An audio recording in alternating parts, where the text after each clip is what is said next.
Podcast. Hallo en jest Groove.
Good evening, ladies and gentlemen out there in YouTube land.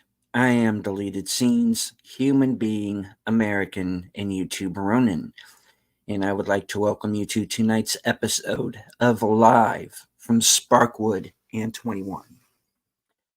This series chronicles the cult classic Twin Peaks, created by David Lynch and Mark Frost. Joining me on this Odyssey, Superfans, Netters Network, Last Call Trepicelli, Howdy, howdy. and H. Boomer. Hello! I'd like to say hello to everyone joining us tonight on Twitter. I can't see you, but I know that you're there. And we also have some friends in the chat. First one here is Mark Mounikoff. Qapla'. This is the blood wine. This is the barrel. Drink full and descend into, and that guy aerates, and the target is to water the eyes and the dishonor within. All right. FKHD 2005, sometimes known as Tim. JPRPH1, leaving a 1999 super chat. Congratulations. I believe that is for Netter, I believe. Yes, it is. Thank you so much. Oh my goodness. Yes, congratulations once again on monetization. Yeah, I'm so excited. Did I tell you, by the way, Deleted, that the Geeky Geezers from Sunday got remonetized based on your suggestion to contest it? Well, that'd be marvelous. Good to hear. Discovered that during last night's stream, and then the following, this afternoon, I got an email from YouTube telling me about it. It's like, yeah, I know. Is somebody just closing out a ticket or something? Pretty much. Host of Films with Friends, the creator of the 10-Word Review, Big Al Presents.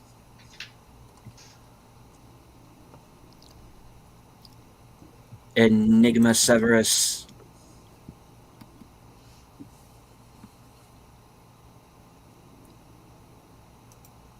Okay. Scrolling down, I don't want to miss anyone. My most recent channel member, Space Fraggle. Welcome.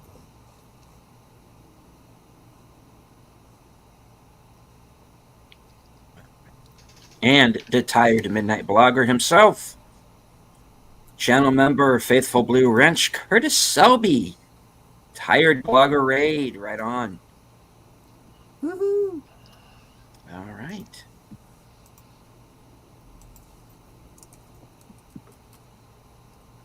That's everybody in the chat so far. Well, okay, folks, here it is. The final episode of Twin Peaks. And what a long, strange trip it has been. Yeah, I think my avatar for tonight is apropos. Well, kind of. Yeah. Yeah. Especially for this week. I think that one will do well for the week. So yeah. How are you feeling from last week? How much have you digested? Well, it certainly left a lot to unpack. We had some timey-wiminess, which I wasn't surprised for my overarching theory for the show to work. Pretty much that had to happen. Cooper kind of gets his marbles back. I almost said marvels for some reason. Yeah. He has marbles back. And thanks to the Mitchum brothers, he has finally made his way back to Twin Peaks. However, evil Doppelcooper has beaten him to the sheriff's station, and nearly knew he was fake because he didn't want coffee. Right. Yes. Hey. And look at the showdown. There's a big showdown. There was, which I thought was kind of cool the way they did it, because for those of you who remember the first season, there was an episode where Andy saves Harry from being shot by Jacques Renault. Right. And here we have Lucy saving Frank from being shot by Doppelcooper. So I thought that was a nice little bookend. So yes, folks, you heard me correct. Doppelcooper is no more. And Cooper has taken before that, he kind of has a showdown with Bob. Yeah. Or something that is or like a cross between Bob and that beach ball alien from Dark Star. You know, one or the other. Yeah, exactly. Because little bastard can't stay in place, But with the help of One Punch Freddy, who had to use a few more extra punches, Bob appears to also be out of the picture, at least for the moment. Curtis Selby dropping the $5 super chat. I miss Flappy. Yes, agreed. What are you seeing the picture? Oh, that's why Boomer has as the icon. Yeah, you see the GIF in the Cosme. Aww. I'll tell you. Sad. I was gonna save this for the intro, but I'm telling you, there's a story going around that on certain dark nights you may see a bird trying to hitch a ride, and you pick him up, and he gives you an address, and he acts very weird. Then you pull up to the house, and he's no longer in the back, and then you knock on the door, and it's David Lynch, and he says, "Not again." What do you think, man? Think Flappy's still with us in spirit? Perhaps. Out there? I believe he is.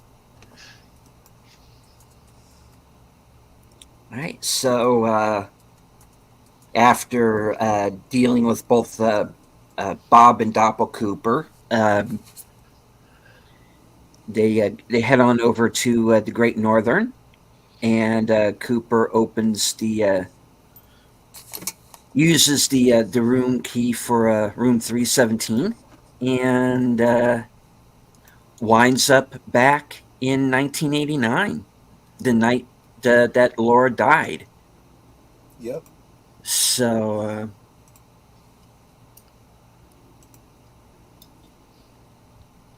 so that's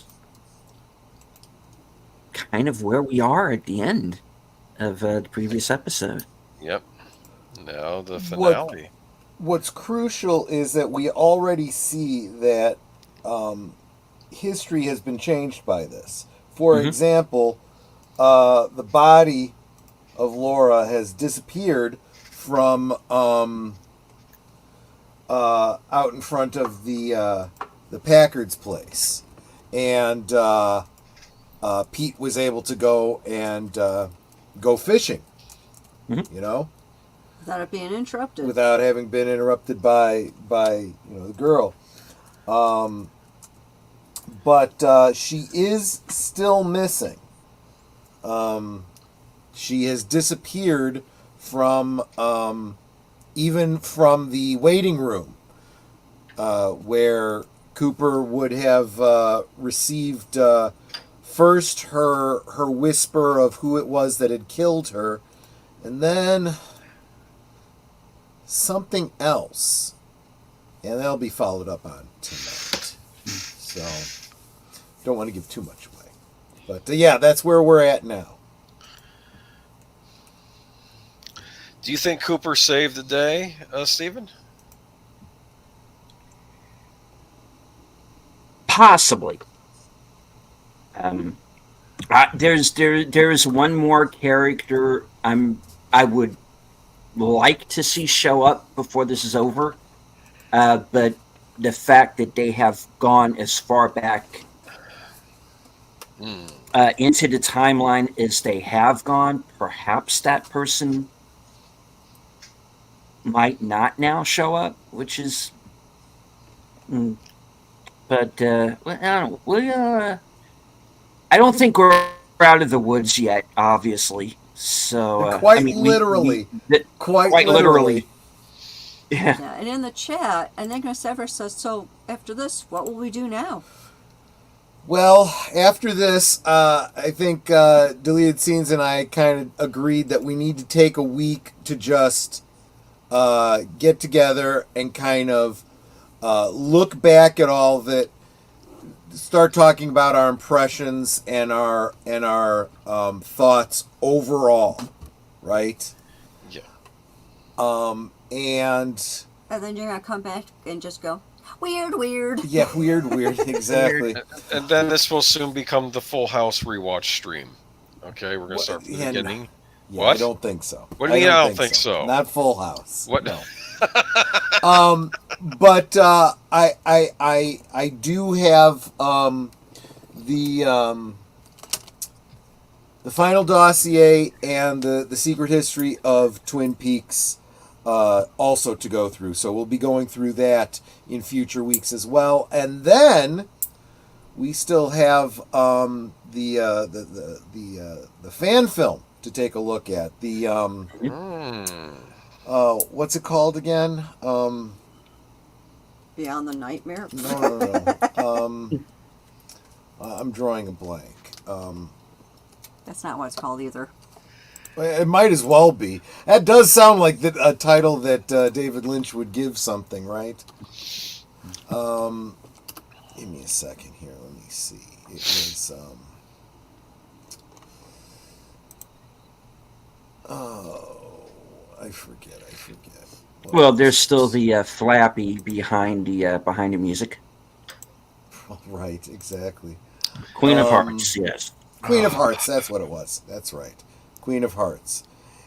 And, yeah, so we still have plenty to do, and then we're going to start looking at some other David Lynch projects as well that I think have some tangential bearing on what might contribute to our theories about We've already done Dune to death. We're not doing Dune again. No, that's not necessary.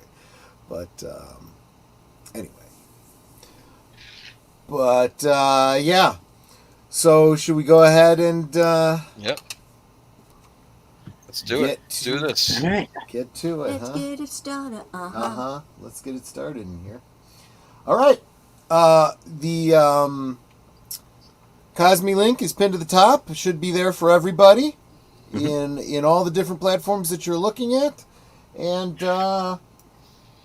starting episode 18 in 5, 4, 3, 2, 1, play. Look at that. There's the Showtime thing.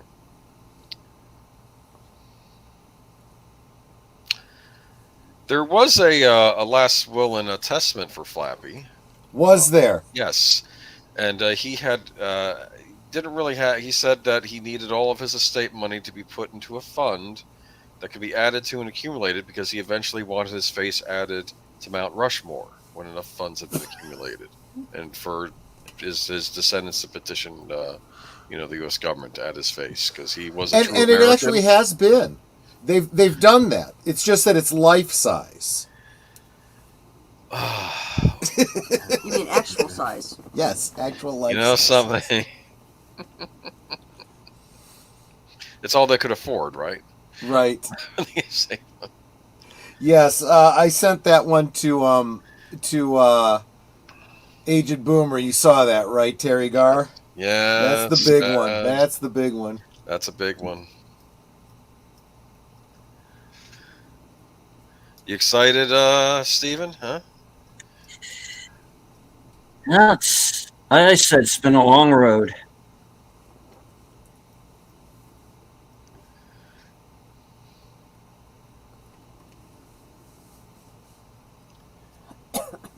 My favorite character on the return was still the lady that was honking the horn of her car.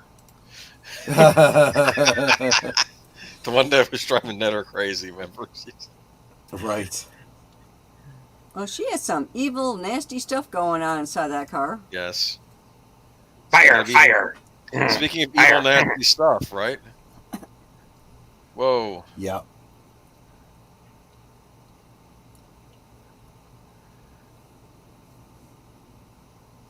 City.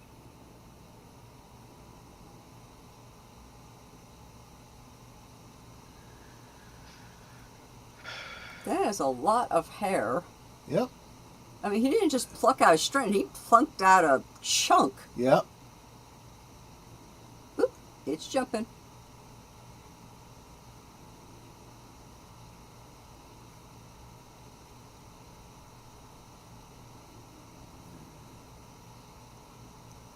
All right.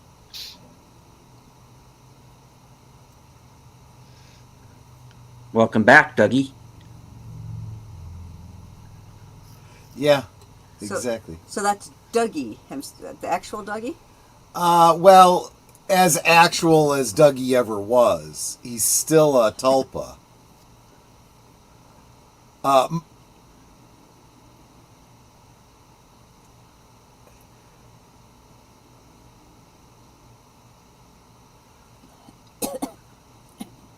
Why'd he ring the doorbell?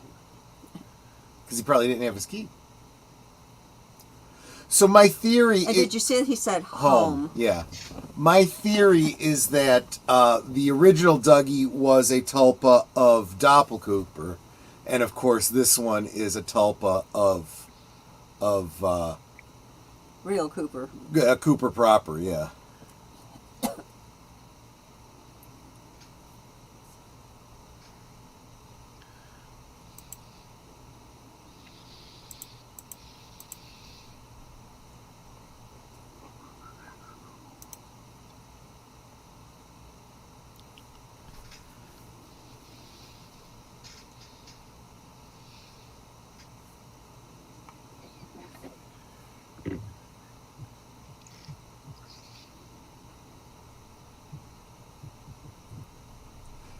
Did she I just... never caught that before.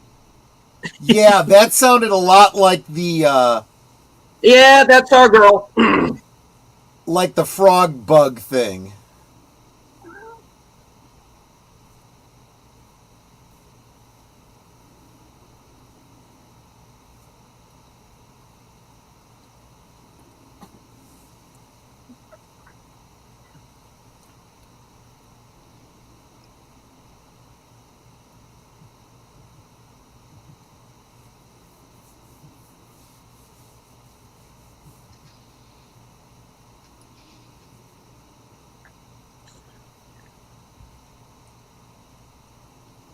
The fact is, at this point, he doesn't even know.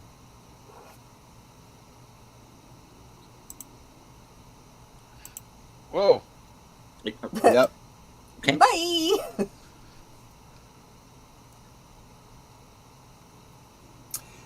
And Laura's not there either. The last time he saw this, they were both there. So is this real Cooper or? It is real Cooper. Yeah. There he is. Come here. Yeah. Shh, don't tell nobody. Just come I here. got something to show you. Come here. He's got a pin on his jacket, I think, right?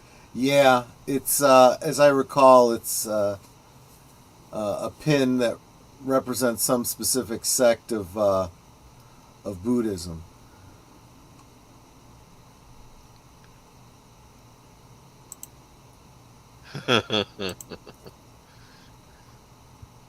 It's a brainiac on a branch. It's a brain on a stick. Mm-hmm.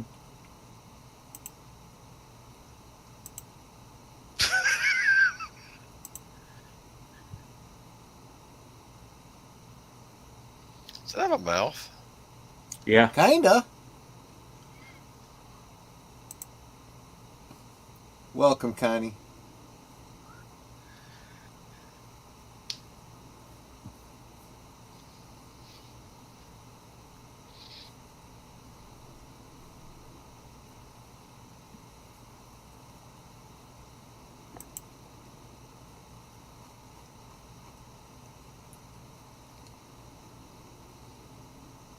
Last time, Jodie Foster is not in this. No, I'm kind of surprised she isn't, to be honest. I've seen that movie. Right. Yeah. It had the actor who played Bad Ronald in it. Yes, it did. Maybe we'll get Troy to watch Bad Ronald one of these days.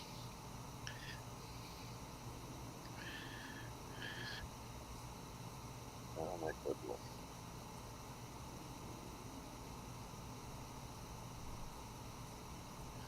What? Oogie. She's gone to Plaid. Yeah, exactly. Now we're going to go in here.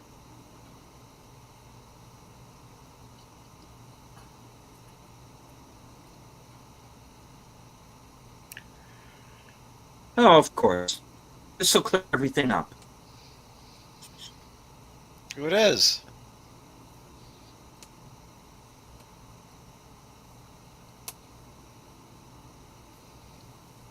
Was he who you're waiting for? No. Oh.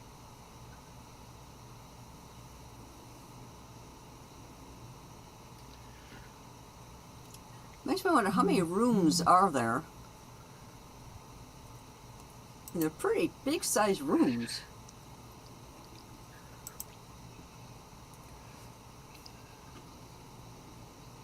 It's there.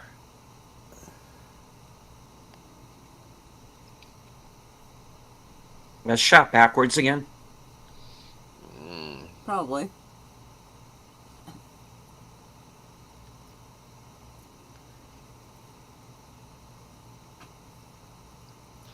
Does that mean he's in the real world now?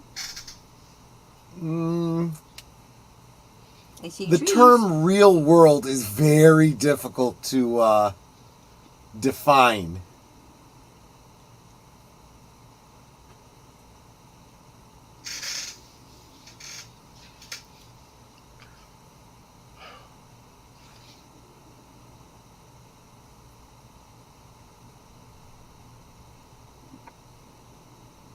We may have to go back, though.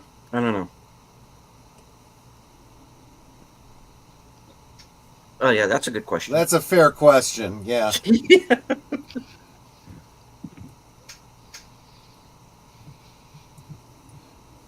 She's been trapped in a blind Asian woman for a while now.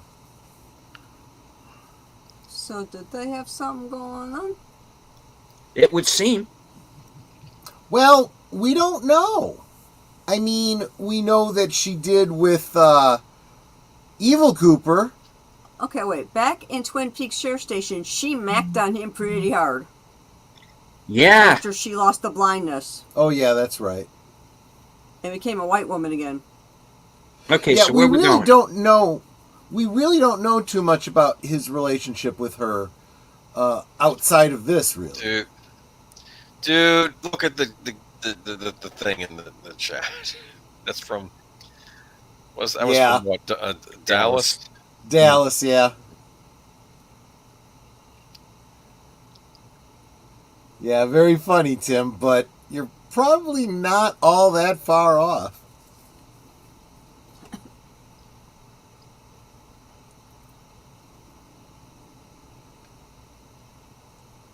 We need an ending. Well, you're gonna kind of get one. The beautiful roadways of America, huh?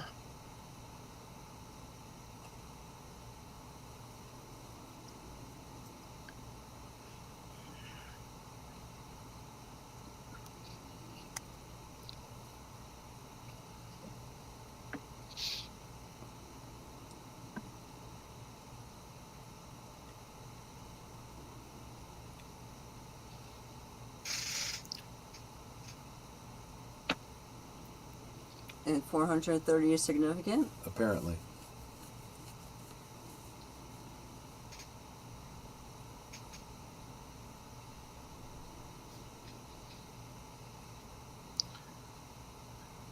Tim, if that happens, you are going to see me get very upset.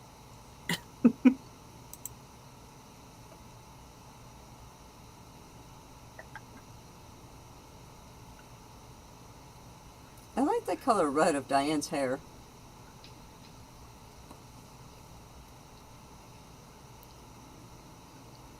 I thought about, okay, I'm leaving now. Bye.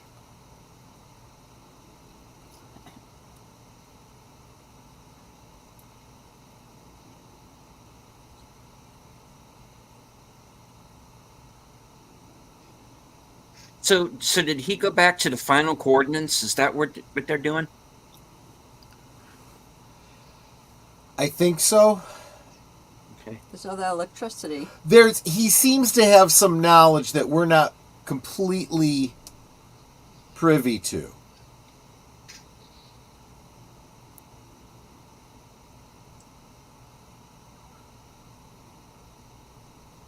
You know, things like having told Gordon about the key and things like that.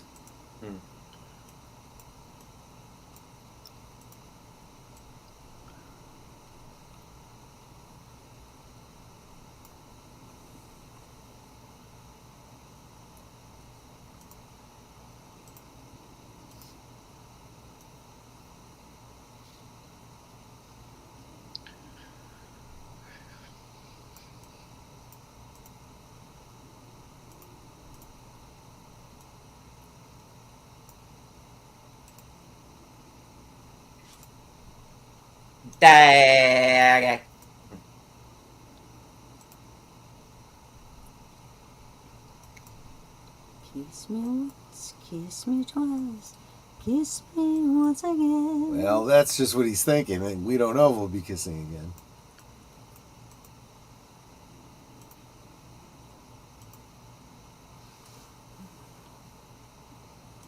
Hail, Rod Thunderheart.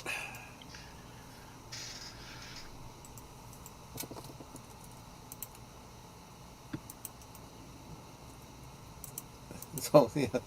Let's see what's going on the other side.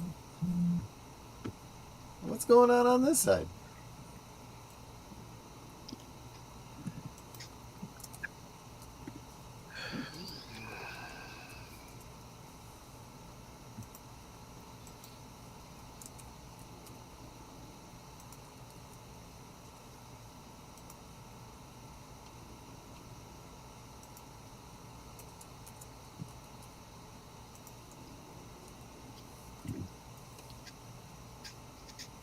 Oh no, we're in the Lost Highway credits.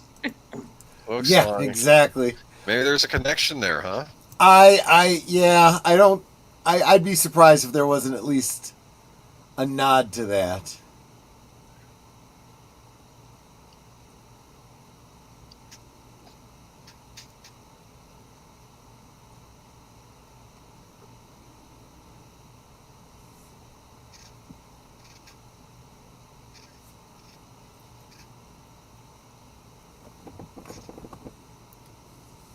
So now they're driving at night.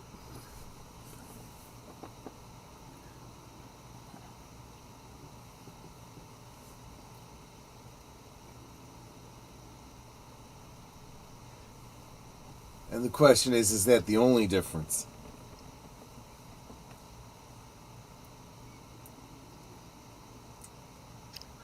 He did say once we cross over, could all be different. So is this the Cooper we know?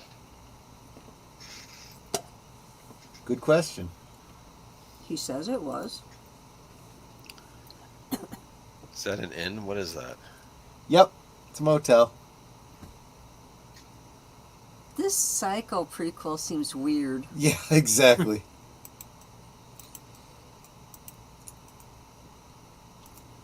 It's the Pearl Blossom Motel.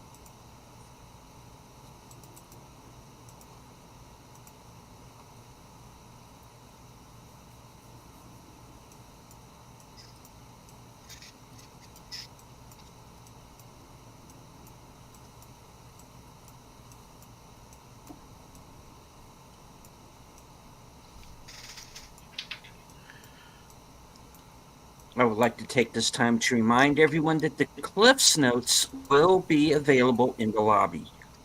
You're Mm, gonna need them.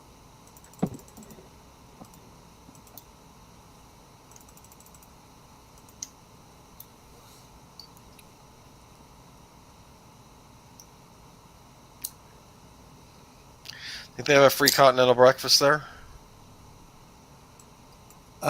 Good question. If Torgo shows up, I'm leaving. Right. Master wouldn't approve, Yes. and the dog doesn't like animals. Oh, Snapple. Yep. Okay, we have she's two Lord beside Dogs, and I'm herself. digging it. Yep. Rod Thunderheart says hi, Netter. Yes, I said hello. Oh, okay. Already, because I do that. Oh, okay, she's. And happy birthday to Darkwoods Presents. Oh, happy birthday, sweetie. Nice.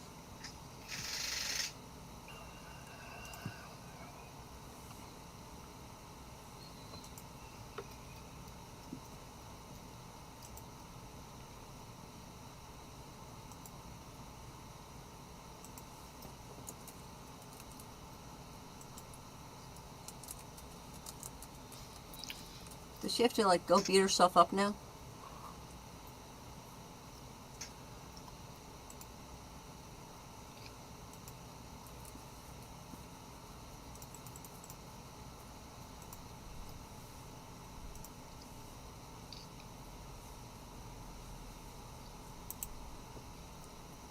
Have any luggage?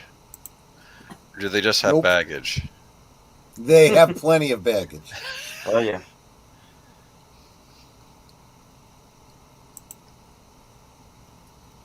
It's too ugly in here. Well, Back on.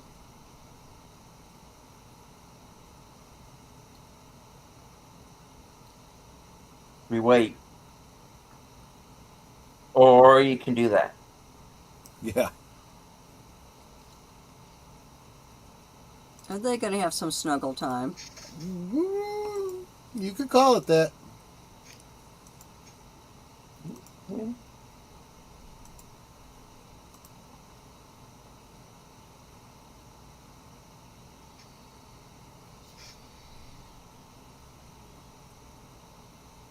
It is still you, right?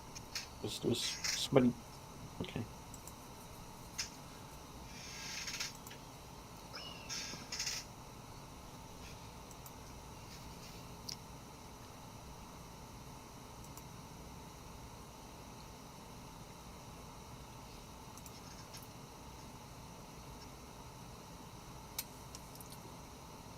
I think she's trying We to are talk going to to me. blue velvet the shit out of this thing.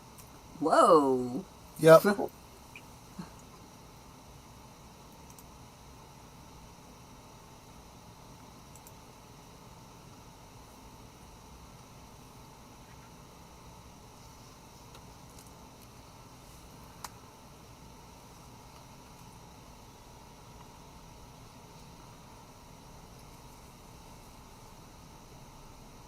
His arms should be flapping on Yeah, the right. sides.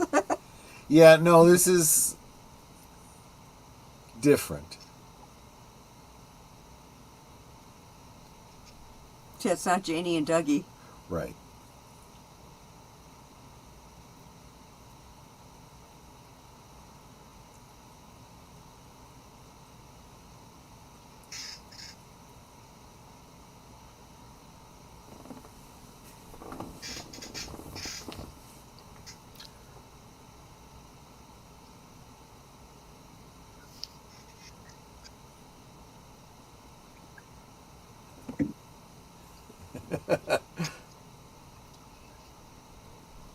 So he's playing with her Twin Peaks. I guess. He looks pretty serious, though. Doesn't really look like he's enjoying it. I know.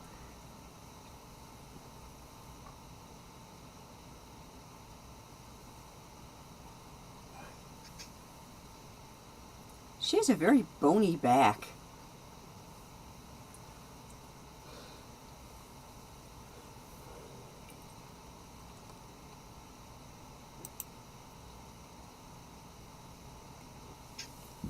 And hail, Nate. Good to see you. Stop squeezing his face.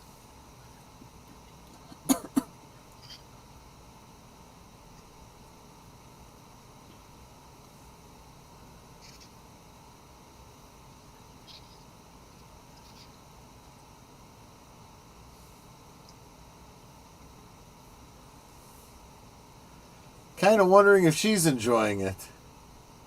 She looks like she's in pain.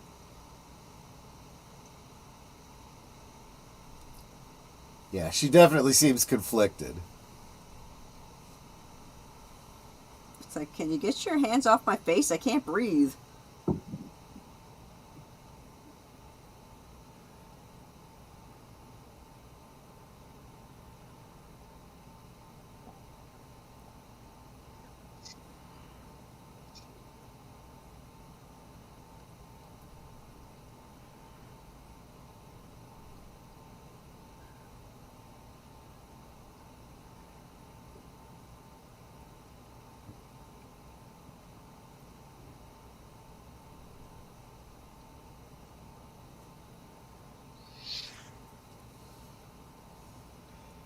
I mean, yeah.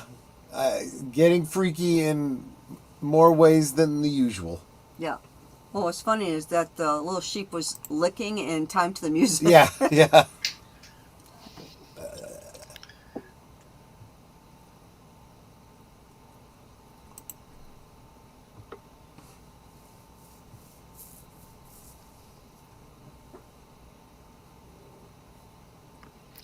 Where'd she go? You'll see. It's an Or old-fashioned you'll TV. find out. It's an old-fashioned TV. The whole place is old-fashioned. Looks very 70s in there.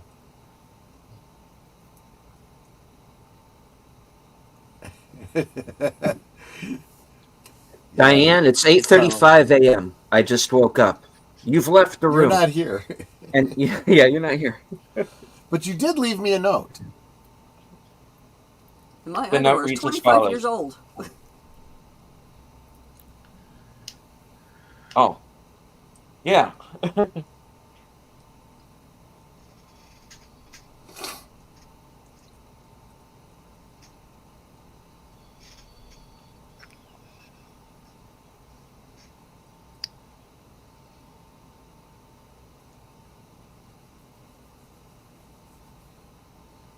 Who's Richard and Linda?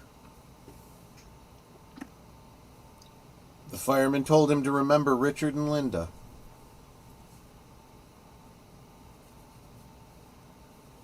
The cat name. What the fuck? What? You're like, great, she took the car.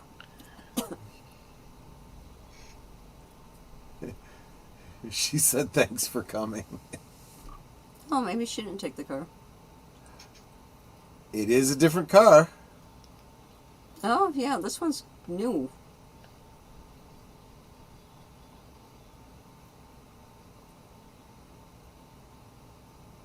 It's actually a different exterior too.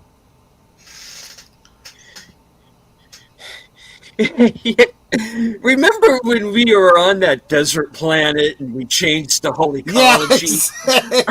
exactly. That was fun, right?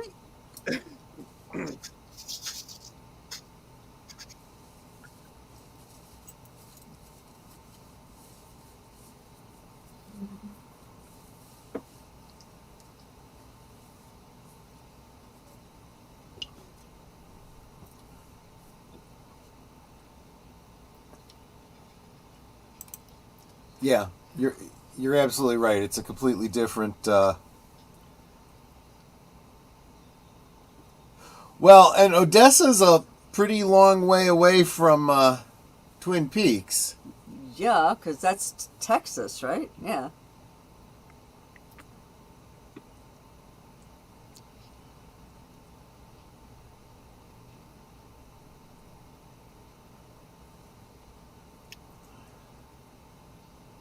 Went to Twin Coffee. Peaks. Judy. Eat at Judy's.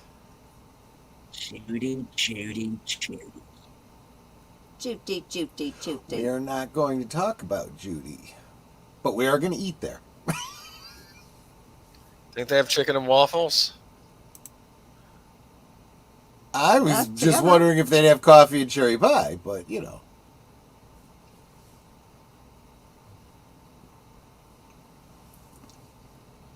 And interestingly enough, the inside looks just like the one at the in Twin Peaks, the Triple R. Well, there's some similarities. Well, the decor on the walls is different. Yeah. That guy's got flapjacks.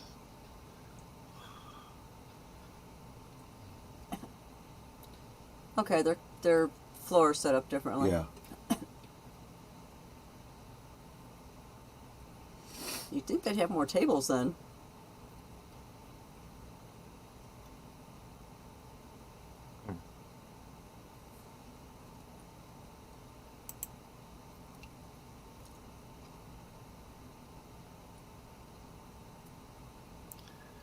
Hmm.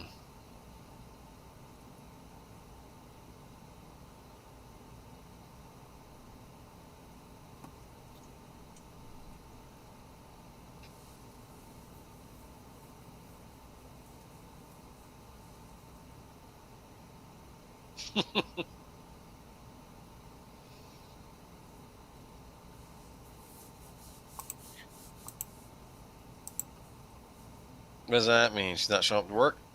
Yep. By the way, Francesca Eastwood, Eastwood. Daughter of Clint Eastwood. Yeah. Oh. Currently into Huskow, from what I understand. Uh-oh. And this is why the floor is clear. So these guys will have room to fall. Yes. Pretty much. All right.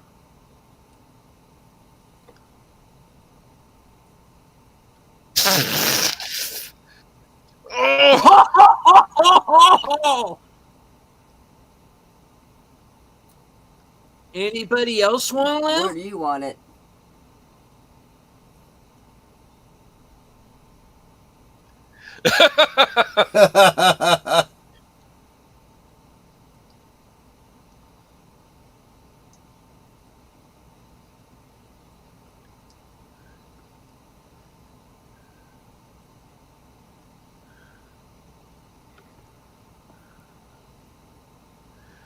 Oh, he took his gun and he pulled out his own. Mm-hmm. No. Hatterack. Kwisatz Hatterack. How many times do I have to explain this?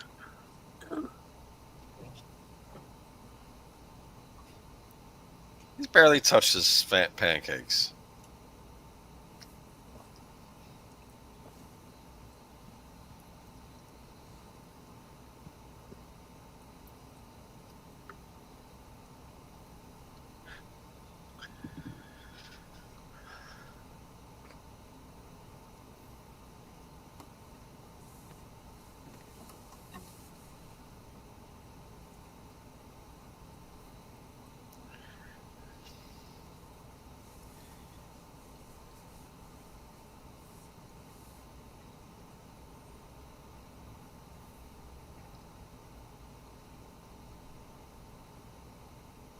Okay, now why is the old lady familiar? She looks like one of Troy's relatives. Well, Yeah, I feel like I've seen her in something else. I don't know. They're not credited, those two old people. Oh, no there you go. sense in letting the fries burn. Deep fried guns. No, no, no, no.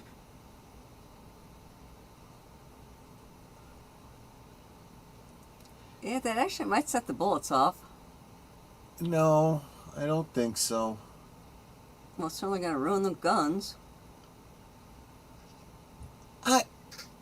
I'm not even sure that's true.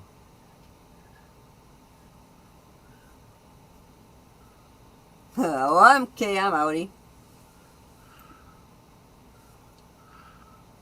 It does keep anyone from doing anything with them in the near future.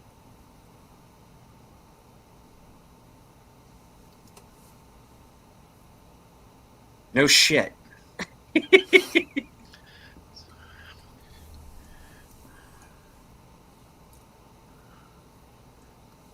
One guy lost a toe, I think, right? Pretty Well, sure. he got shot in the foot. He definitely needs medical attention, yeah.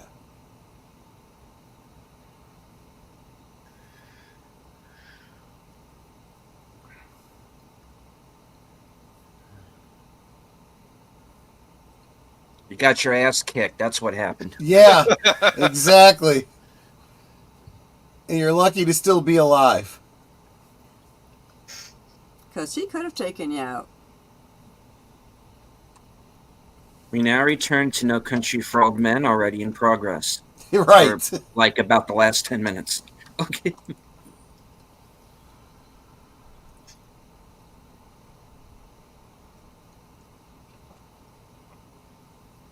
If the rule that you live by brought you to this, then what use was the rule?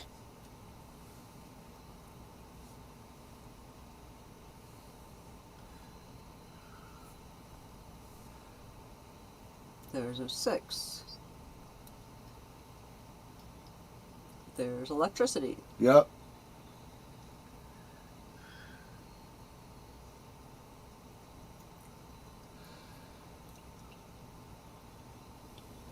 That is one ugly yard. Yeah. It definitely needs some attention.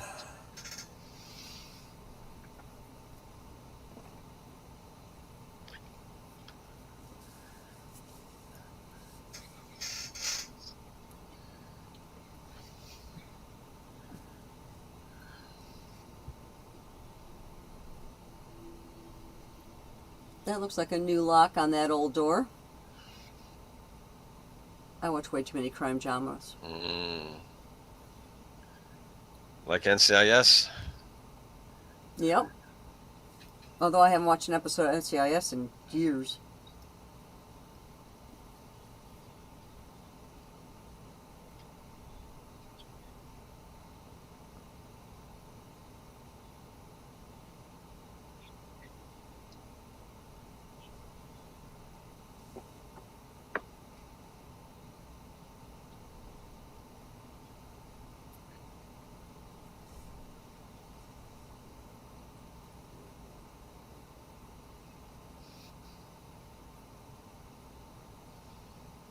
Linda.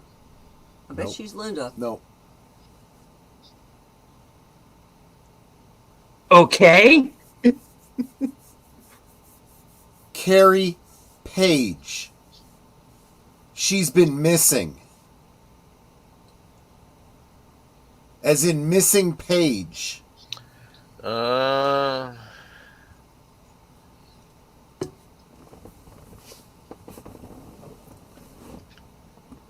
And Linda was Diane.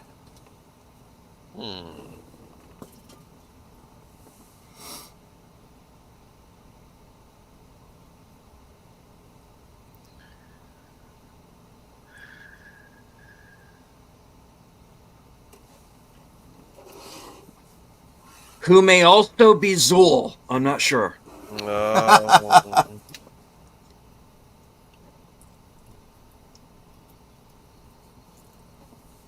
That's if you understand it well enough to explain it to.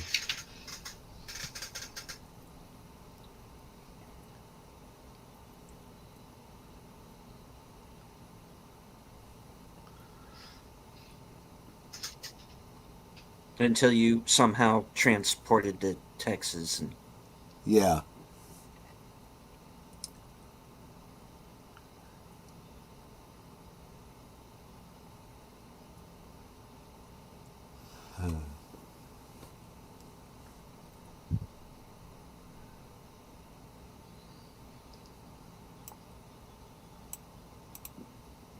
But you're different. Yeah.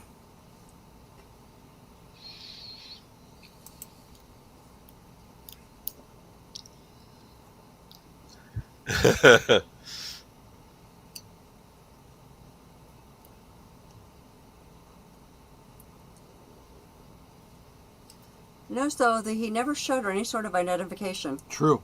Nor at the restaurant either.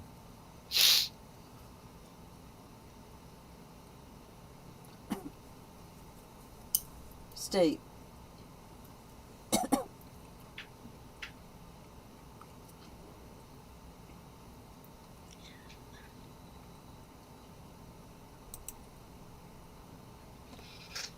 And now she's Southern.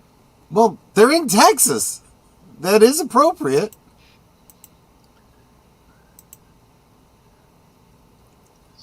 She keeps her toilet paper by the front door.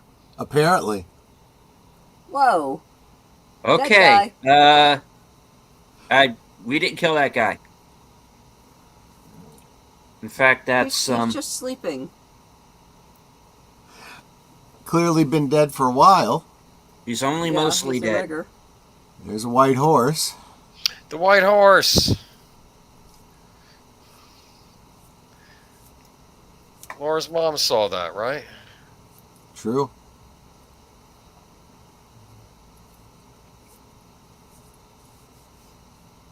I think I'd ask, who's he? Phone's ringing.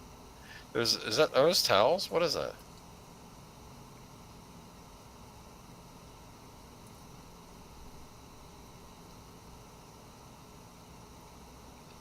Okay. Are you It's a curious what the tiny man in the house. chair story is? Yep.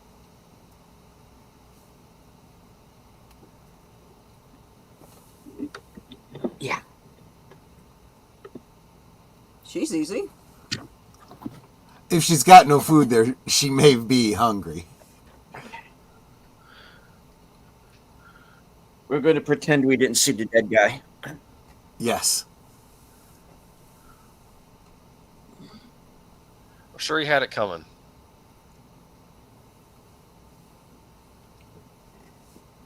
No, but he plays one on TV. I'm not sure that would make me feel better.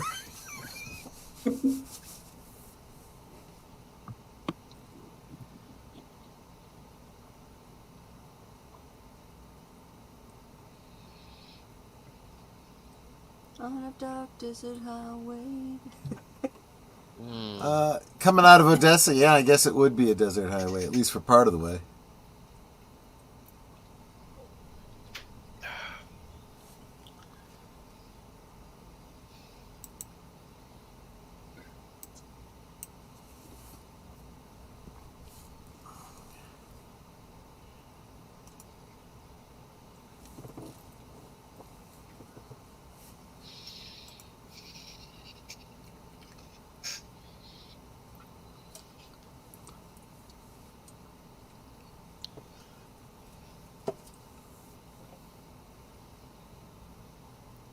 Have they eaten? Expecting anyone? Mm.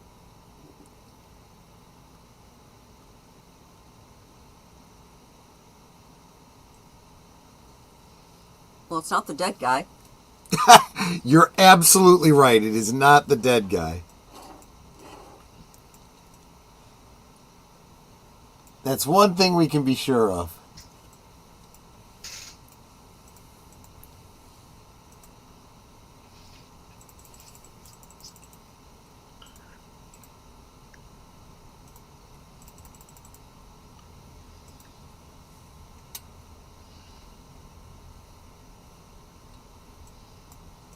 This is where you're supposed to say, I think someone's following us.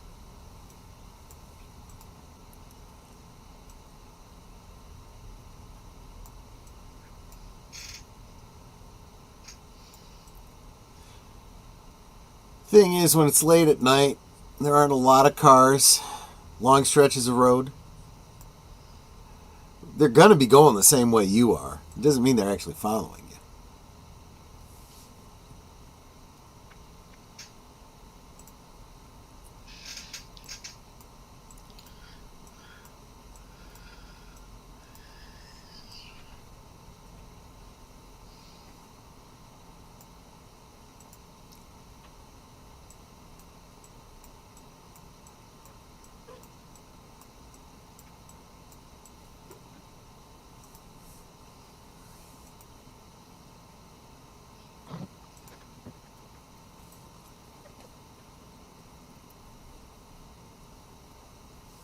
Car's gone.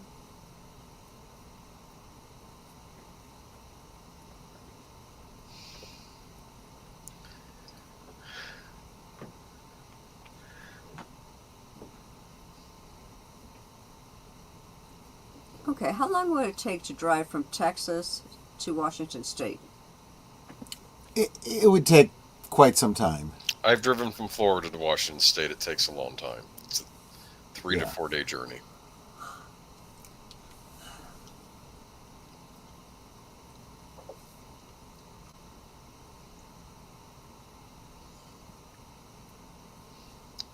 There's a lot of emptiness in the United States, I can tell you that.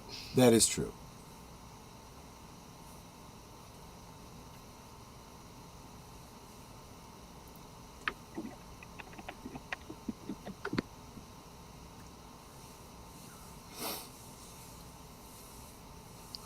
Enigma Severus calculates it at about 20 hours. Of course, I'm assuming that's without stopping. I don't know if they stop or if they're driving straight through.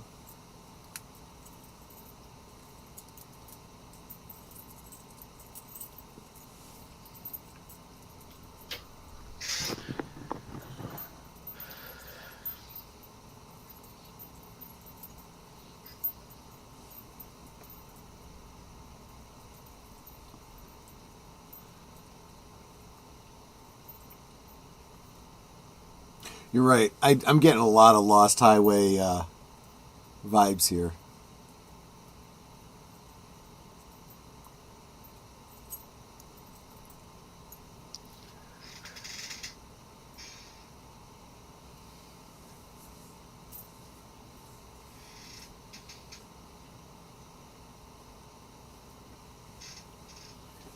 Well, if she went out to the desert and forgot who she was, like literally went out to the desert and forgot who she was, Mm-hmm. history of violence. Mm. David Cronenberg ever do a TV series? God, I hope not. That's something that should happen. Showtime, make that happen. Right. It might be more appropriate on Showtime than on regular television. Yeah, no, not on regular TV. No.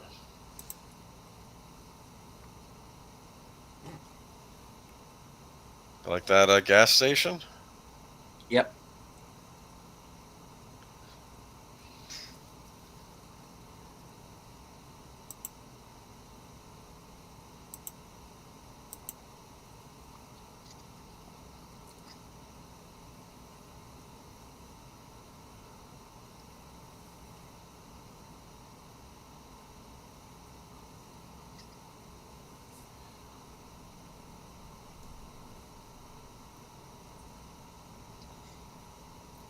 I don't know why I was expecting the gas station to just blow up after a while. Or maybe it just disappears. That would actually be pretty on brand. Yeah. Are they gonna sleep at all? Well, she was kind of napping a little bit.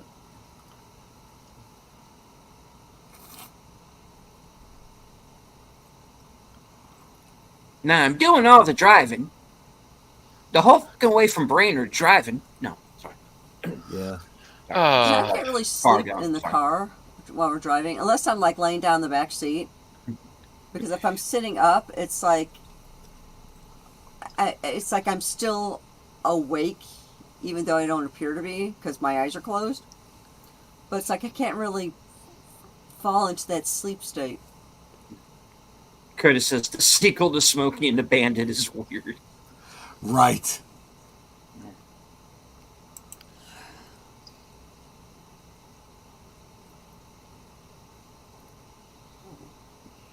$2.09 a gallon. I'll take that price. Oh, there are some places where gas is like $15 a gallon. It's like, that's nuts. We're never moving there. 10-4, good buddy. Look at that.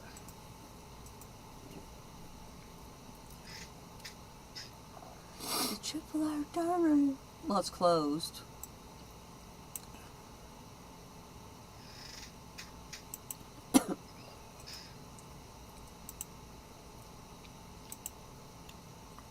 He did not drive that all in one night.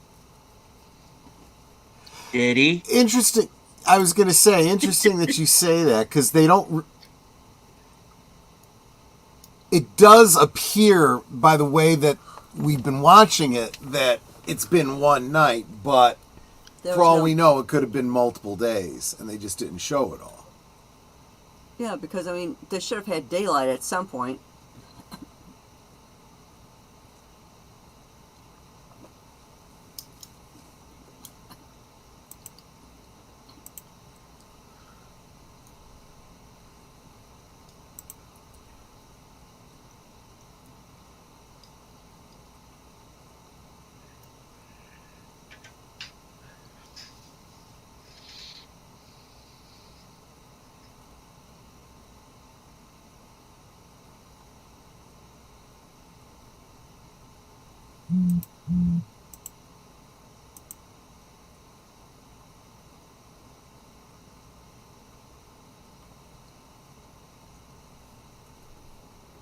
Do you see the woman in the window? Yeah. That's my wife, but that's not my house. Sorry, that's Taxi Driver. All right. Oh boy, I remember that scene.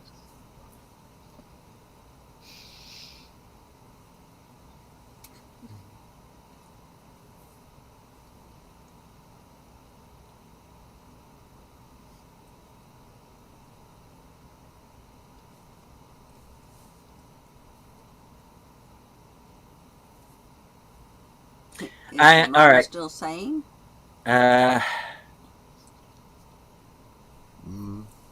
I was kind of hoping Annie would be here for this.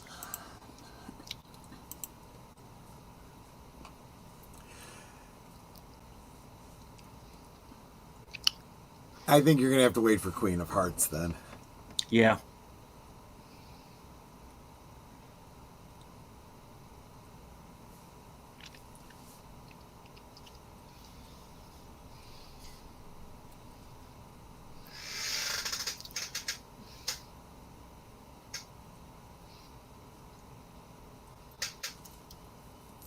It's Cooper's met Sarah, right?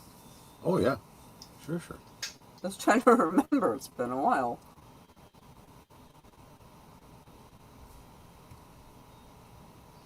I'm half expecting her to say, that gum you like will come back in style. Something like that, right.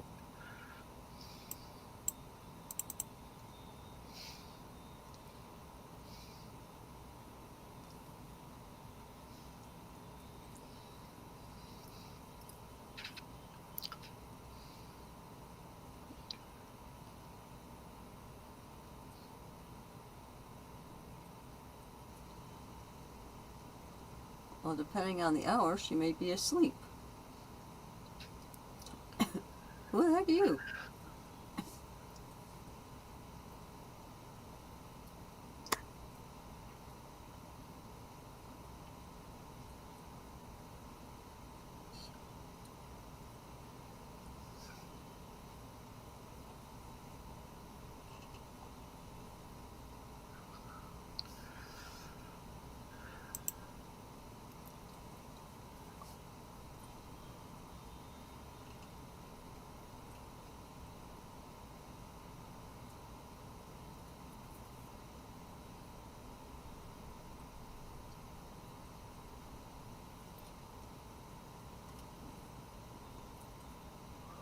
For how long?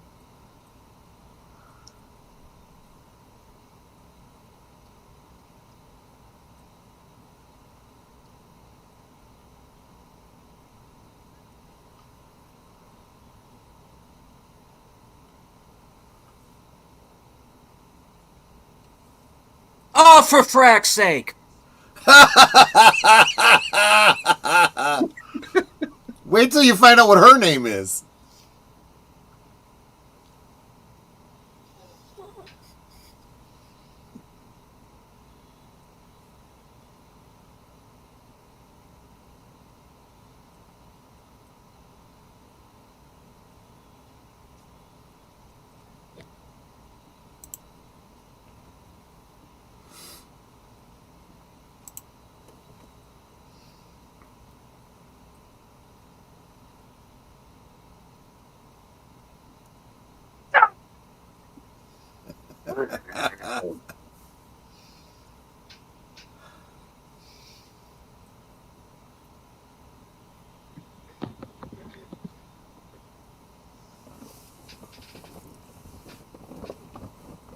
Stranger things have happened here. Maybe.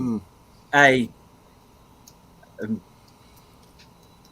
I go to the Twin Peaks Sheriff Station and say, "Where's Sarah? What happened to Sarah?"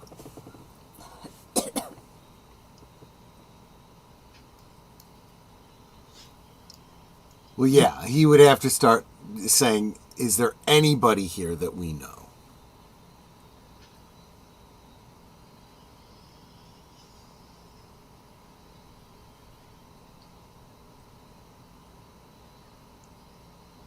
We're not done yet, guys.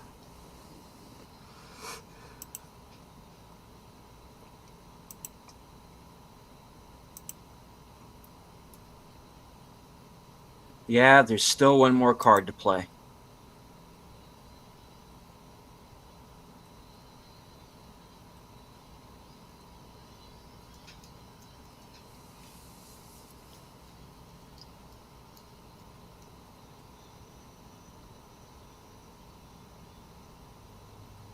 That was my bedroom. I don't think she's having that sharp of recall.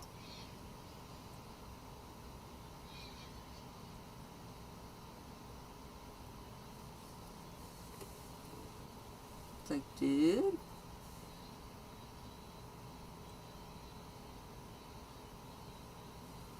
That's an excellent question.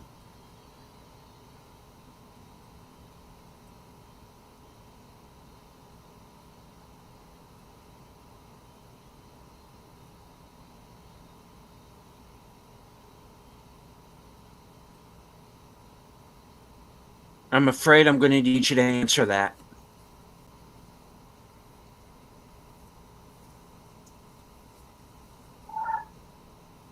Whoa. And of course, Laura got Laura.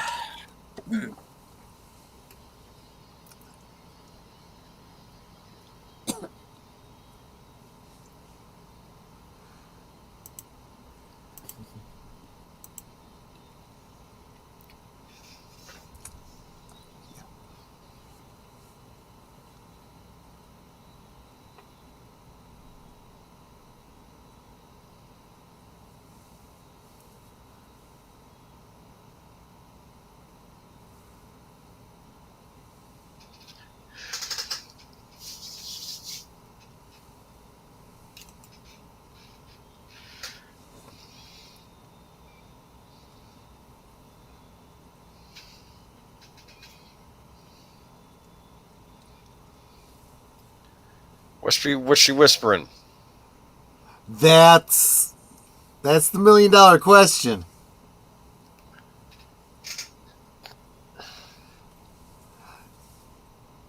And you notice Grace Zabriskie is in the credits because that was indeed her voice. Okay, how is that an ending? Now, here's something else that's very interesting.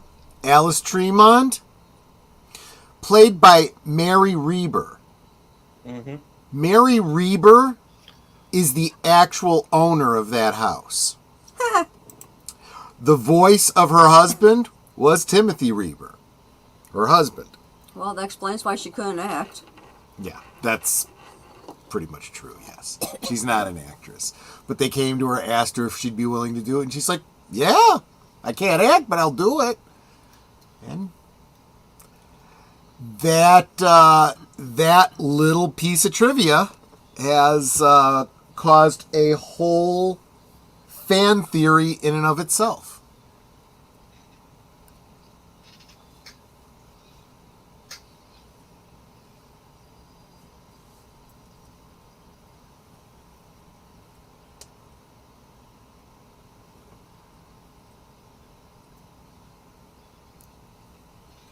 There you go.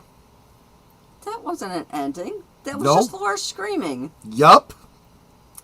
That's David Lynch for you. He doesn't give you an ending. He wasn't going to give you any answers.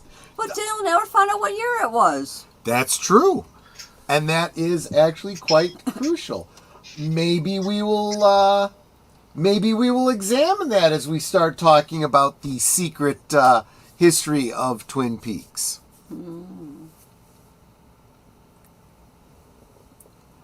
How you doing, Deleted? They bricked it.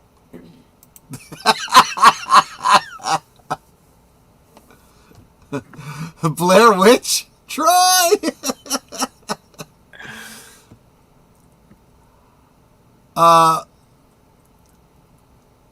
Nate says, I'm sorry, I might be in the minority here, but the destination did not warrant the journey. I actually don't think this is the destination.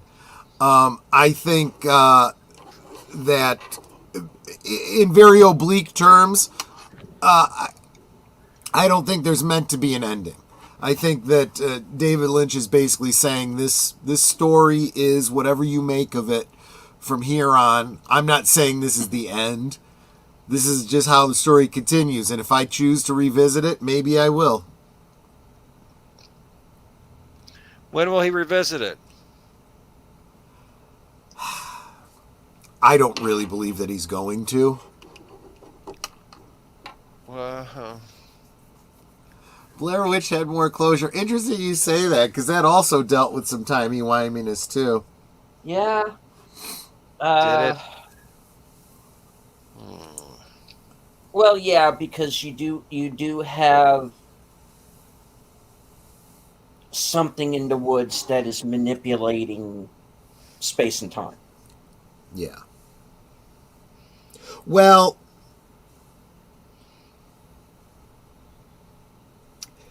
yes, but to be fair, wouldn't you also have to say that Cooper himself was manipulating space and time?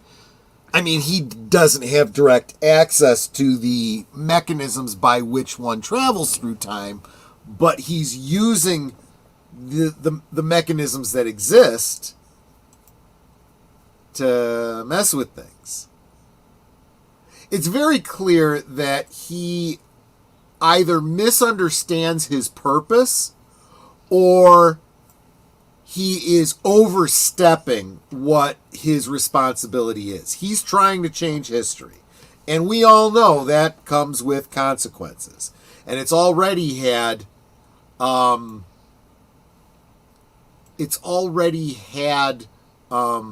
consequences that he did not anticipate.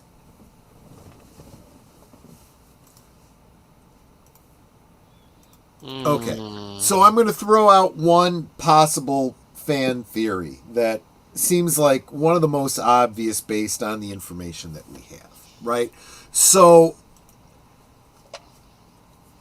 Cooper and Diane leave Twin Peaks. They go through some sort of portal. They both have some kind of awareness that they are that they don't know what they're going to encounter on the other side, and things are going to be different. Clearly they are, because at least as far as Diane is concerned, they're Richard and Linda. You know, with some sort of history that's different from whatever the one that Dale and Diane had. He still calls himself Dale Cooper. We don't see his ID. He only showed a badge. Yeah. So we don't know if his driver's license, for example, says Richard something or other. And when he gets Carrie Page to Twin Peaks, the occupant of the house is played by Mary Reber, who is the actual owner of that house in the real world. So one of the fan theories is that they are now in the real world. Not so sure I buy that, because the woman who answered the door did not introduce herself as Mary Reber. She introduced herself as Alice Tremont, with the obvious implication Tremont and what's her name? Chalfont. What was the other? Chalfont, right? Exactly. And the implications that are there. So I think it's a little bit less defined in my mind, but I do feel like the denizens of the lodges have some sort of avatars in the real world, the world of Twin Peaks, whatever other world outside of their spiritual realm. So I think it's clear that this Tremont, this Mrs. Tremont, being a different Tremont from the one we saw in Fire Walk with Me, is probably still an avatar of some entity of the lodge. Huh. At least that's my thought. I think that Carrie Page is some sort of an avatar of Laura. I think that we have another situation where Dale Cooper is inhabiting the body of someone else who is his analog in this world. Maybe. I'm grasping at straws here. I'm really, really reaching. What was with the scream at the end of the house getting dark? Well, a couple things. First, that scream. We've heard Laura scream like that before. When it wasn't her, it was her doppelganger. True, that's true. But we also heard her scream like that in Fire Walk with Me. And it's a very spot on, almost identical scream. And were you going to say something, Nutter? No. Oh, okay.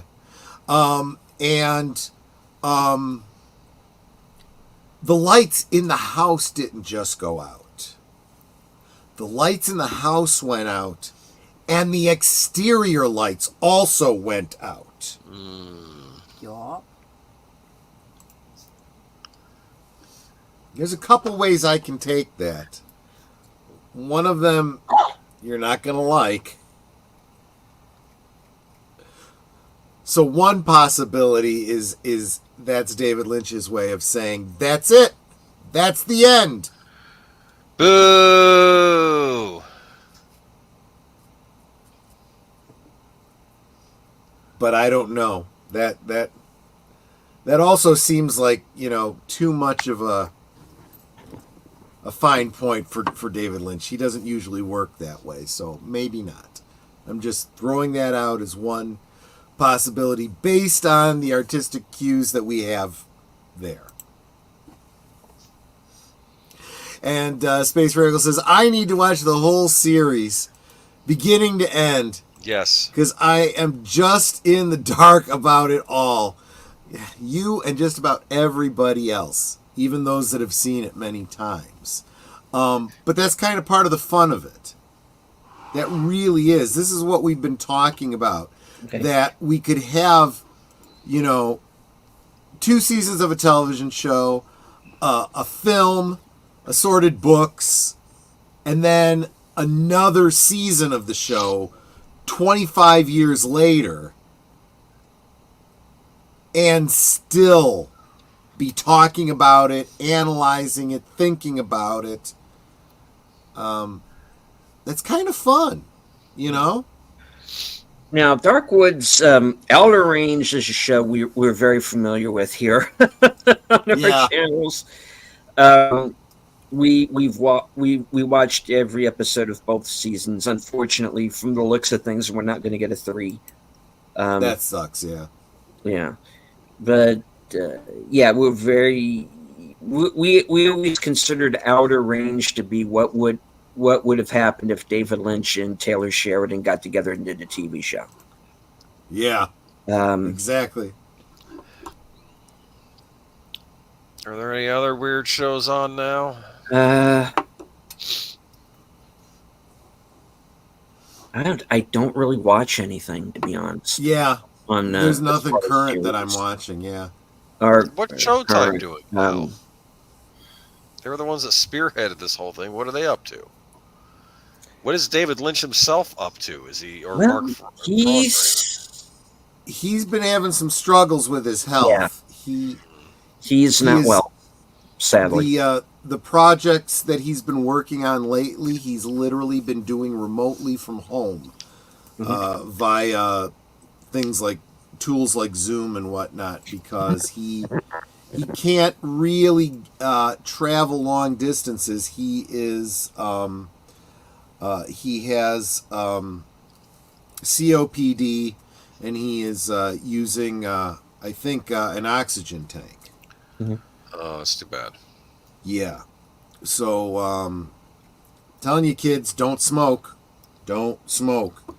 I don't care what other things you do that are healthy, what your diet is like, transcendental meditation, whatever. It's not going to help the, what cigarettes do to your lungs.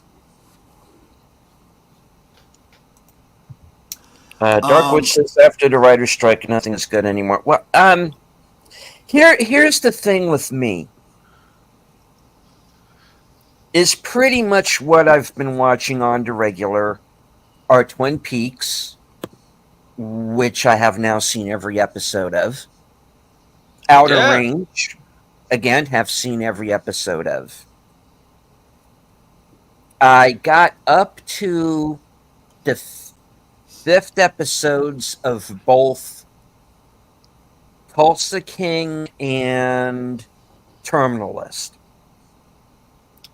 Yeah, And I never got around to finishing them, which is not to say I had issues with those shows and just decided, no, I'm out of here, goodbye. No.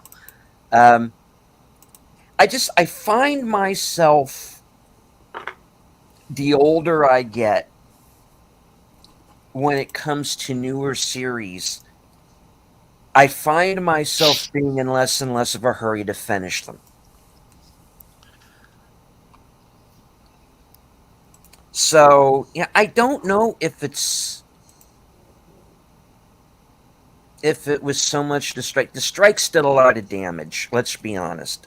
The strikes did a lot of damage, and I don't think they quite realize what they did to their own industry by going on strike. They think they won those strikes. I say they didn't.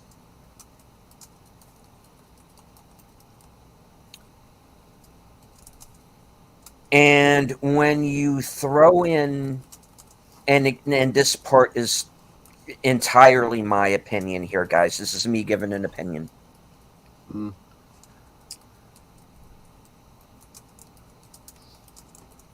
The fact that they are more upfront about what their politics are and feeling this need to inject it into everything that they do.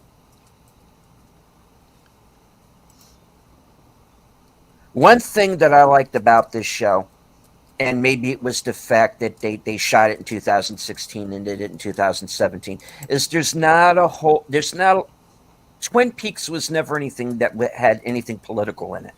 I can't think of anything that David Lynch has done, or for that matter, that Mark Frost has done, that is overtly political in any way.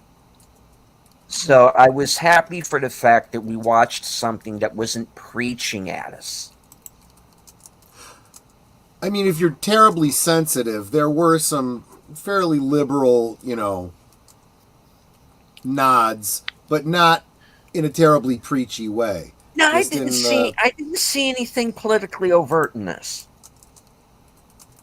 not politically, no, but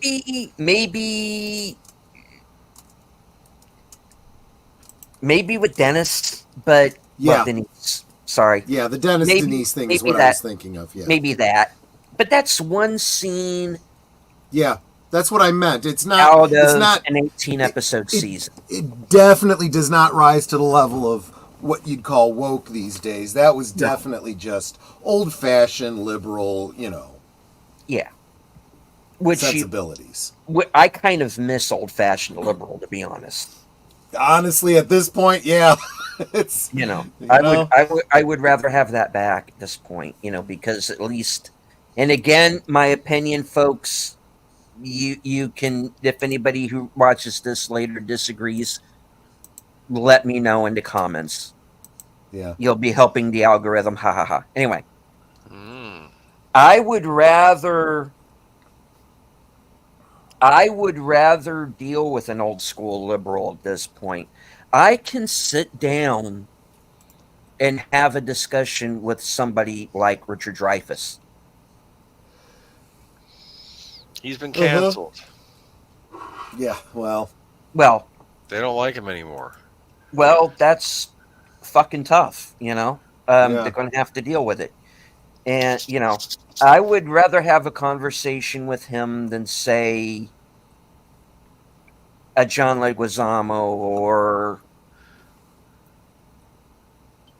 or a Mark Ruffalo or anybody like that,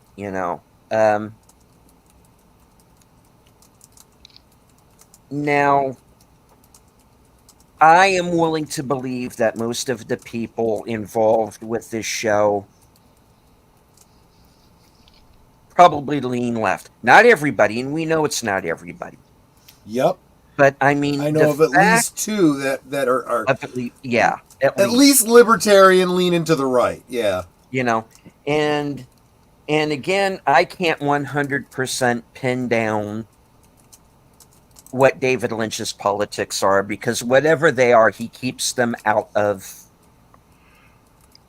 the movies and the TV shows that he makes. That the documentary that he did, that actually Richard Dreyfuss actually narrated, that the show that he did for Fox, it was short-lived, but that was very much a pro blue-collar worker show, and I respected that, because you are seeing the people who keep this country running, who are behind the scenes, who are unsung. They keep the phones on. They drive the trucks. Which is very interesting because it used to be the common wisdom was that blue collar was voting blue, and they saw the Democrats as their representatives. And I think that is very, very much shifted. Mm-hmm. That is very much shifted. I think the average blue collar worker has moved very far. Well, I'm not going to say they've even moved their political opinions. I think they are just seeing the GOP as being more representative of their values. Mm-hmm. And you got to be careful with some of the people in the GOP as well, because Oh, yeah. they have their share. And I know we're going a little bit off topic here, but you also have to be careful of people within the GOP because they have, the rhinos. They have the Republicans in name only. They have the career politician types there too, who are Mm-hmm. just about power and money. Mm-hmm. More like, the season one Ben Horns. They have their share. Um,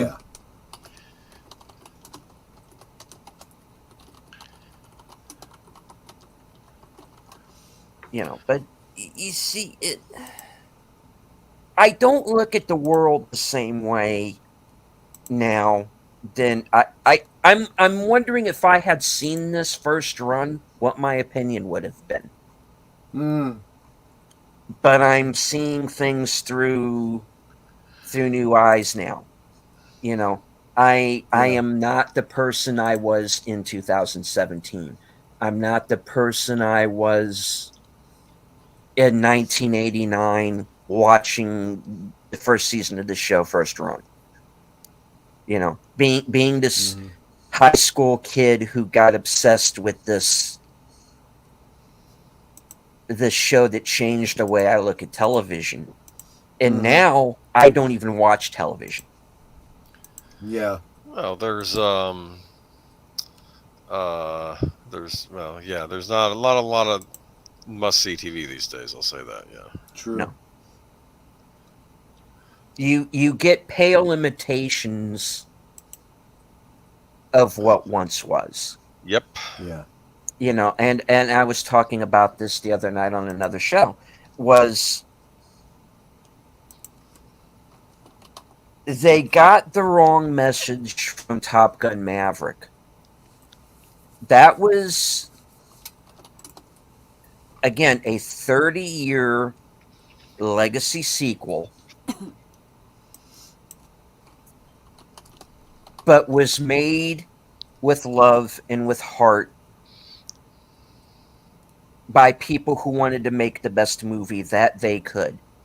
And in my opinion, they did.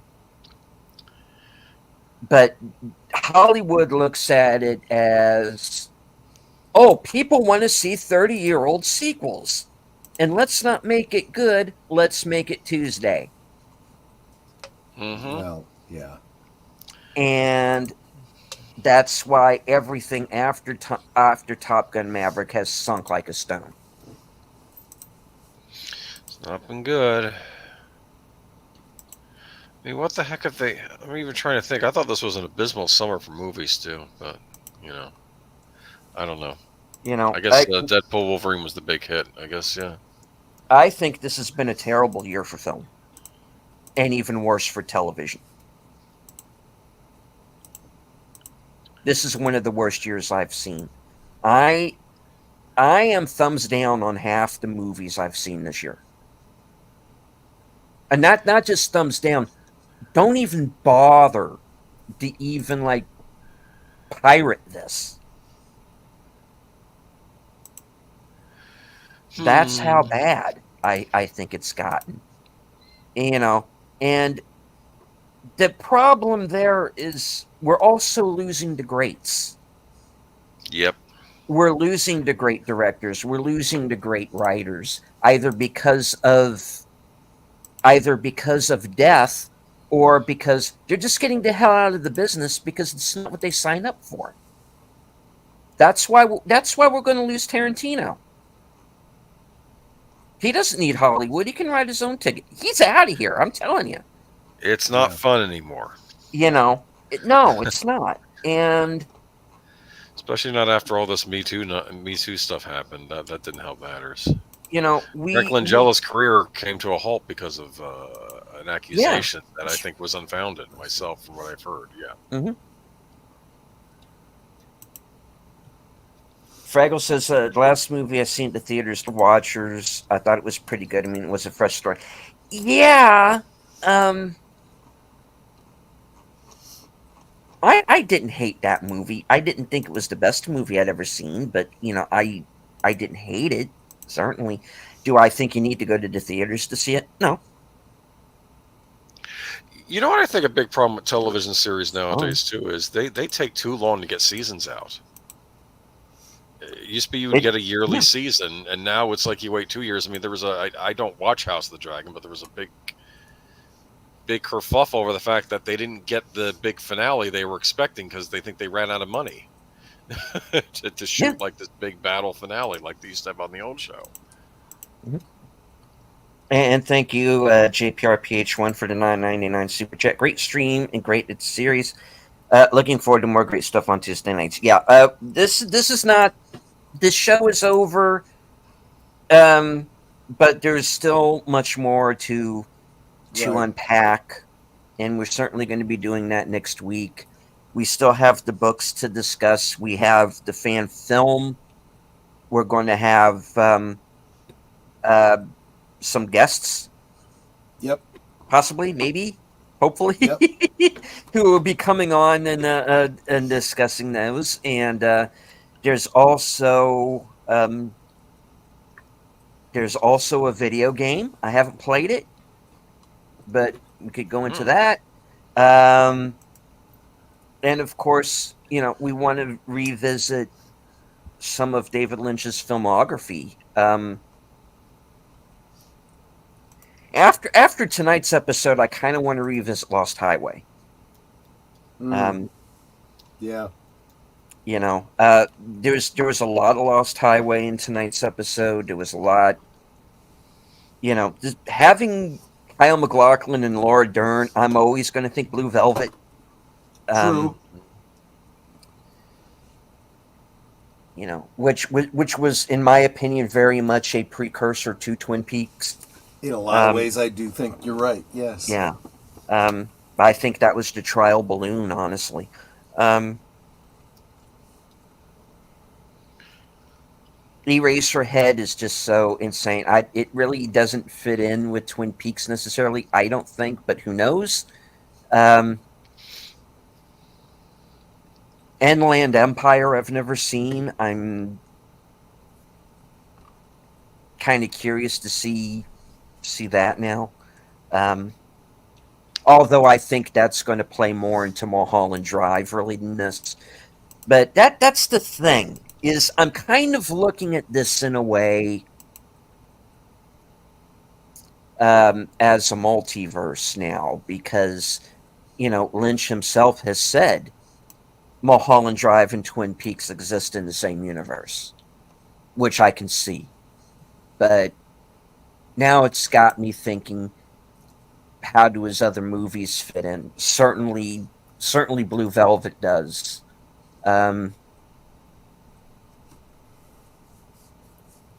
But again, that's something for another day and for another show. Um, let's see. I don't want to ignore the chat, and the chat is jumping right now. Let's see. I'd rather watch things in my library, shows like this. Fan of historical films, TV sucks, unless it shows like Grit TV, and movies. Nothing to see in the theater worth it. Mhm. There's a couple coming up I'm curious about that I will see in theaters, but yeah, for the most part, I don't think you really have to. Um, do you think this is the worst year ever for film and TV since it began? I would say so. Yeah, personally.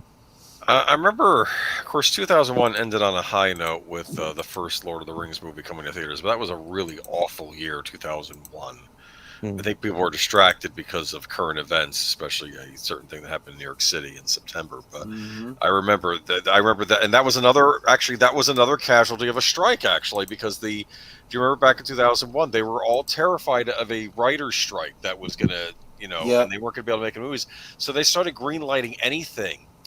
And then I think they were saving some of their bigger movies. So you just got a lot of these awful comedies coming out, stuff like Tomcats and Freddy Got Something Something, and Oh what I'm talking God, about. that was Not only was that a terrible title, it was a terrible movie. Yes, and it was just Made terrible on purpose. yeah. Yeah. Yeah, I never bothered with either one. So yeah. Let's see. Curtis says, I think the last one I saw in theaters was No Time to Die. Well, yeah, that was one that turned a lot of people off. I didn't see it, but Oh, that was terrible. Yeah. It drove me to reading the Bond books because I'm like, no, I'm not going to. Well, I'm in not. that regard, it's a good thing, right? Well, I basically figured it's done. Bond in cinema, I think, is done. We'll see if they. No, I'm not hopeful, and I'm just like, I'll just go back to the books. I never read the books, and they've been good fun so far. I'm at the halfway point. I just finished Goldfinger, so yeah. nice. Thank you, Fraggle. Indeed. I was shanghaied into this. I was forced at gunpoint, and there was something about threatening to hurt a cat, and No. I couldn't say no. Threatening to take your sidearms and boil them in oil. Yes, there was that. Mulholland Drive was a good one. I agree. I like Mulholland Drive quite a lot. And again, a movie that was intended to be a television show at one point. Yep. Yeah. You know, I'll say this for that ending. When you mentioned, hey, they're in the real world, it did feel kind of real world, but I also have to make a point that when they were out of Twin Peaks on this new series, it felt different as well. So, you know, Well, I don't know. That's the thing that I can't get away from, and that's the line that kept repeating in my head throughout the third season is Harry saying to Cooper, Twin Peaks is away from the world, and that's the way we like it. And I was starting to wonder, was the culmination of the third season going to be that Twin Peaks is kind of in its own separate dimension? Yeah. I think that maybe without putting too fine a point on it, there is an element of that because, and again, I'm going to go back to something that a lot of people have pointed out about Twin Peaks, how the original 2 seasons were almost parody of the kinds of, primetime dramas that were on television back then. And then when it went to Fire Walk with Me, it kind of made a little bit of a cinematic evolution. And it was kind of poking at those kinds of films. And I do feel that there are elements of The Return that, rather than being in the same vein as, a early 90s, late night, primetime drama, it comes off more as a poke at nostalgia for things of that era. Right? So you mentioned things like the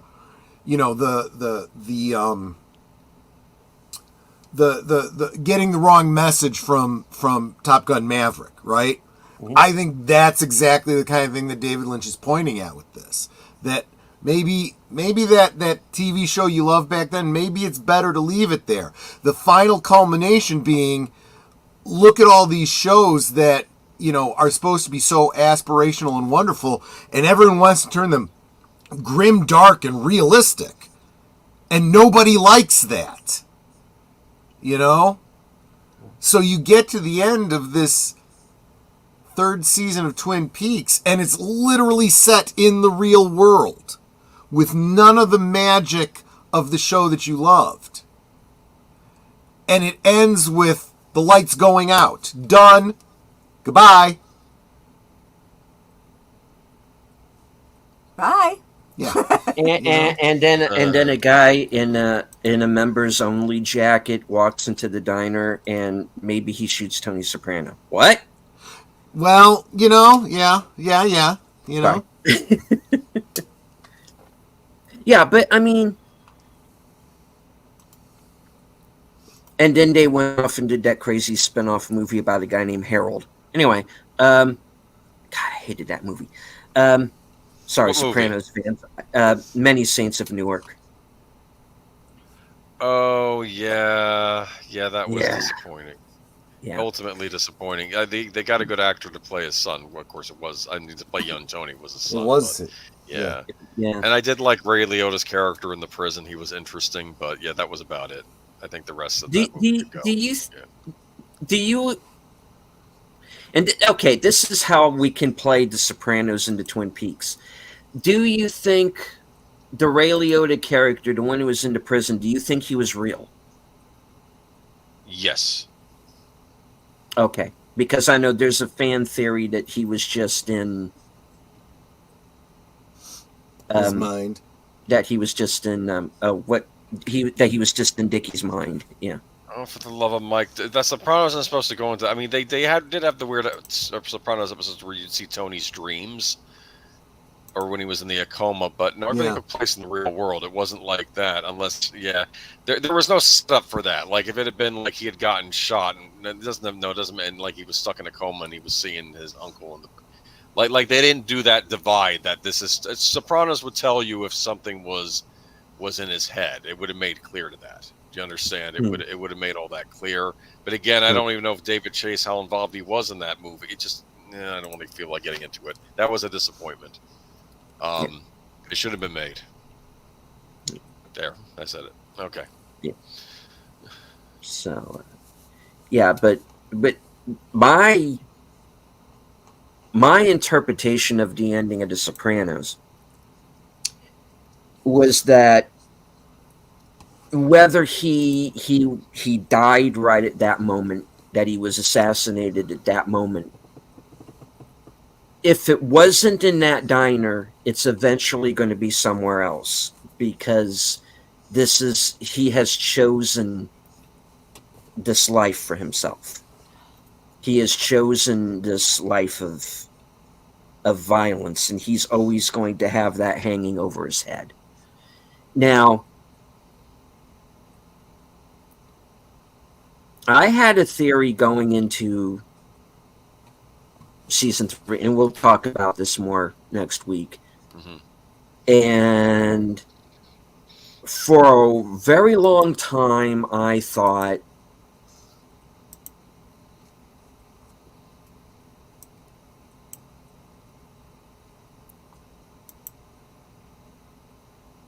they were going to end up kind of where they ended up. But you're going to have Annie, you're going to have Sarah, and maybe you might have one or two of the other characters. Again, this wasn't going to explain everything. And in the end, it explains frickin' nothing. I don't know. I don't know how to feel about this ultimately. I'm glad I saw it.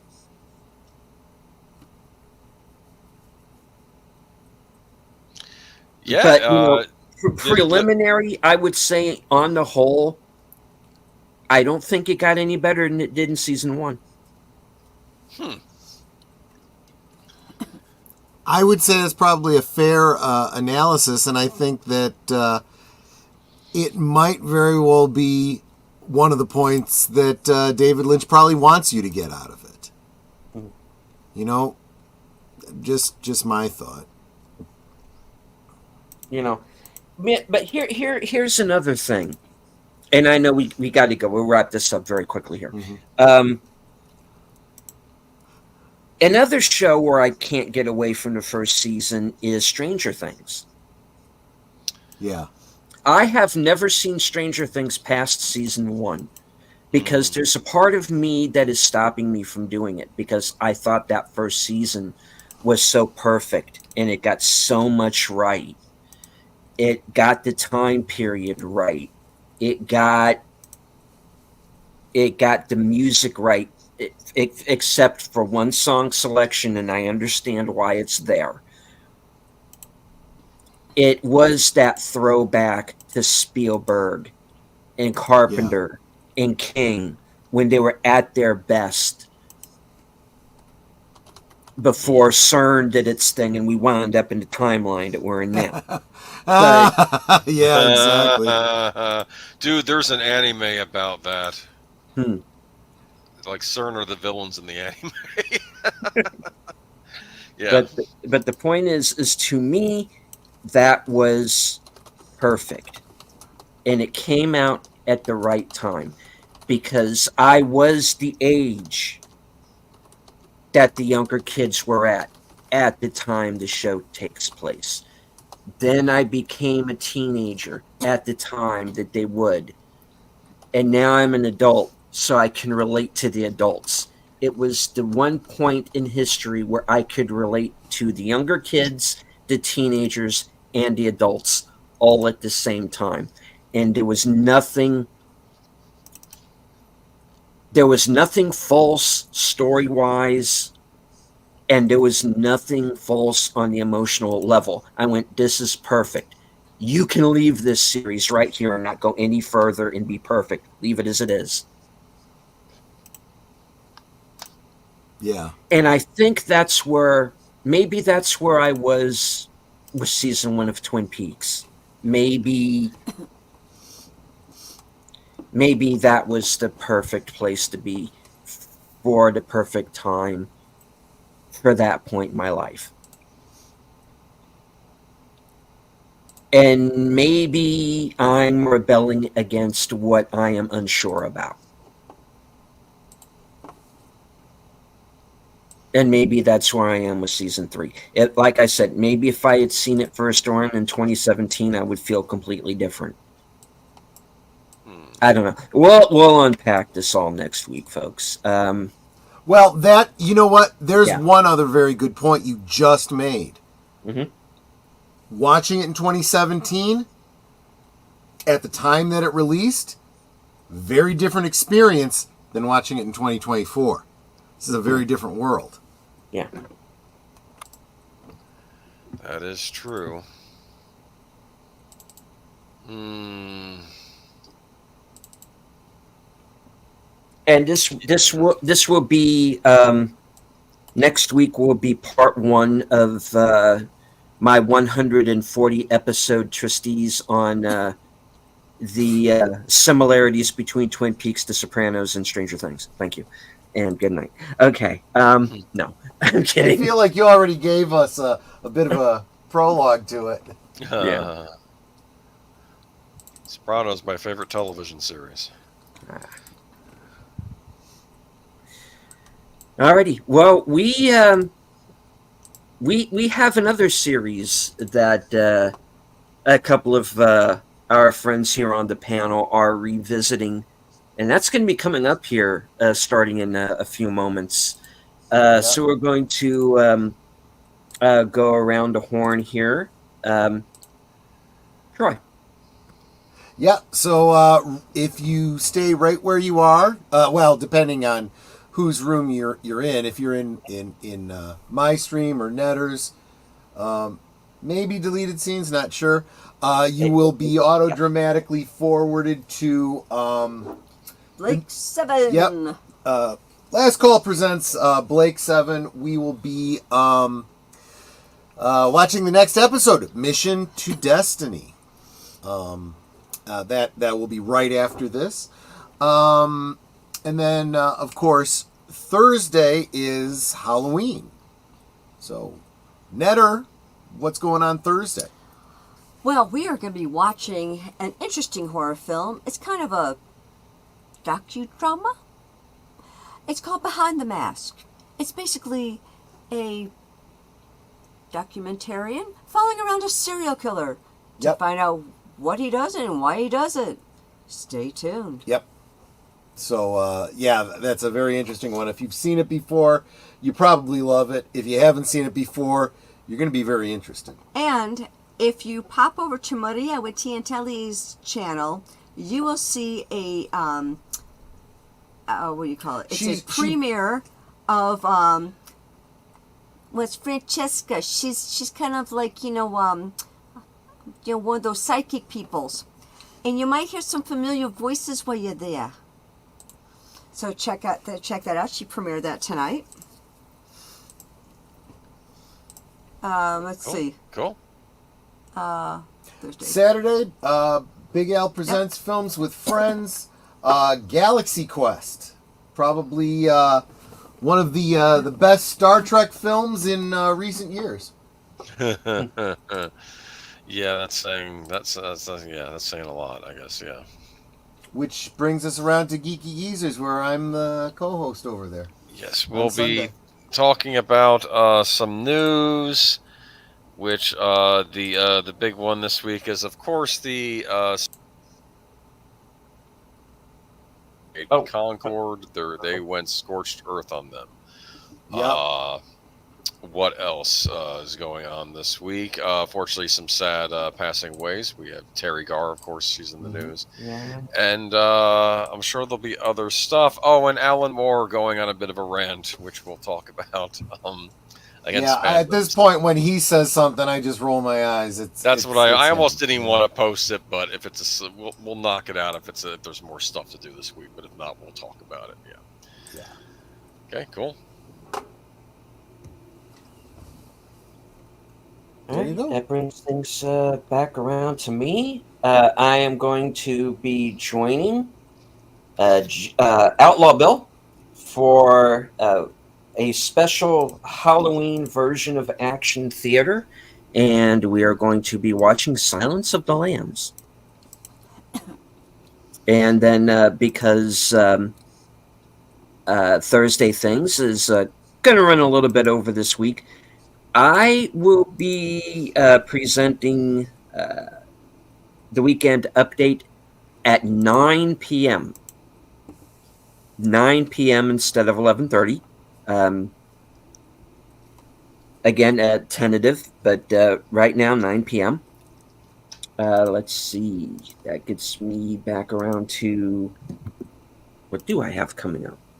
All right.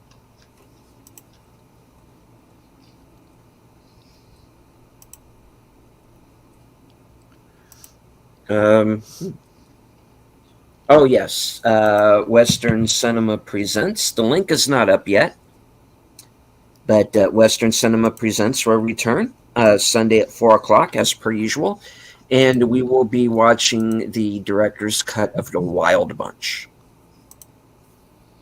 Oh. Yeah. It's a peck and paw. Indeed. And then, of course, Unscripted, 8:00. The Other Side of Midnight, 12:05. And, of course, meet us right back here. Same bat time, same bat channel for the next episode of Live from Sparkwood and 21. Yep. All right. Any final words? Nope, I'm good. I Nutter. can take us out. Yes, Please. I will take us out. Okay, everybody line up. So I got the name. That's Valentine's Day. Oh, the host has been All shot. right. Wrong holiday. We can talk amongst ourselves, and we have. Yes. And it's all well good and fun, but it's so much more fun when you guys are joining us in the chat and you're dropping the comments, questions, trivia, being goofy, whatever it may be.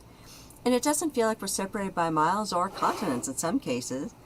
It feels like we're all hanging out in the same room, enjoying each other's company and having a great time. And you guys, you know you're not just our friends. You are our family. We love you guys and we appreciate you so very much. And you could be anywhere right now, and you're here. That's so encouraging. So thank you for being here. Thank you for being a part of our family. Thank you for all the different ways that you support us. I mean, it's incredible what you guys do. It's not just sharing out our streams, giving the comments and the thumbs up, but you guys drop super chats and super stickers and memberships and all that. You guys are Osmo. You really are. And thank you to my new members. I'm so excited about that. But thank you for being here and, like I said, supporting us in all the ways that you do. And until next time, which will be in just a few minutes over on Troy's channel. Stay right here and you'll be redirected. Yep. Good night and God bless. All right. And as I always say in closing, thank you all once again for joining us.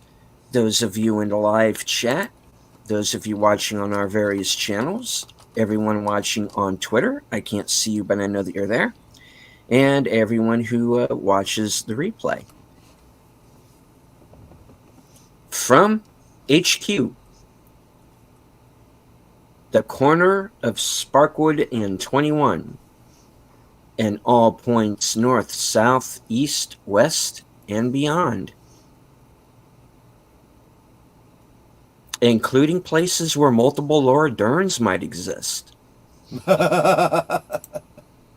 Good night, take care, stay strong, be safe, make sure no one catches you with any death bags, Yeah. because this is how we win.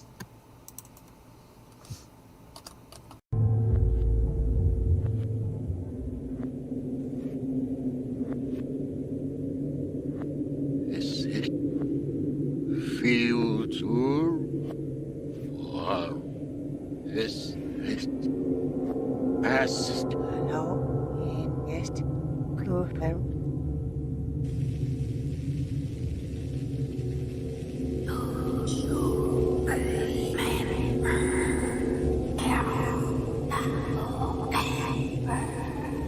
Ha ha ha